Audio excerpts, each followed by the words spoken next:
Maniba-ibang coconut products ang pagbibidangon ngunyan sa Bicol Coconut Trade Fair kan Department of Trade and Industry.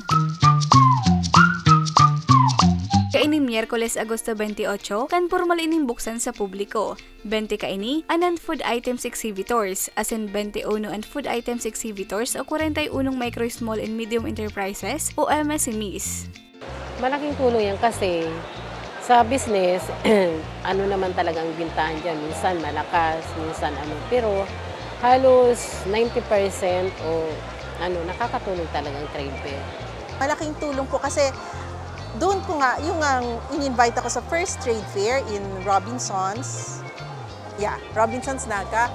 That was when I discovered na grabe pala yung effect ng mga products natin sa healing, sa wellness ng tao. So doon ako na-inspire.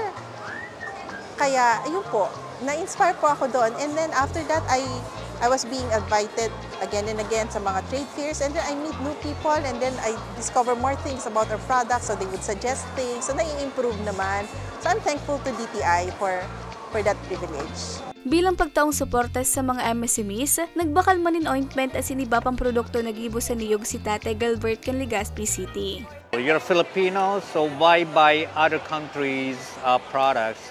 You better promote the Philippine products, the food, the medicines, handicraft, anything that is produced by the Filipino. Ininaan ikaduwang pag-arangkada kan Bicol Coconut Trade Fair. Sigun kay DTI Bicol Assistant Regional Director Joseph Ranyola, obheto kan aktibidad na mataawanin pag-alalay ang mga saradit na negosyante sa rehiyon, siring man na mas mabistuhan ang industriya nyog sa Kabikulan.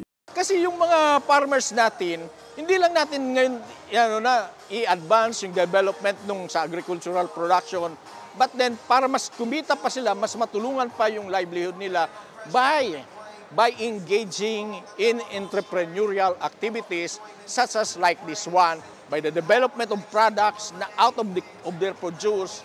Ngayon, yung mga produce nila, tinutulungan namin sila para may market yon at may promote para sa ating at mabentahan sila for their added income also.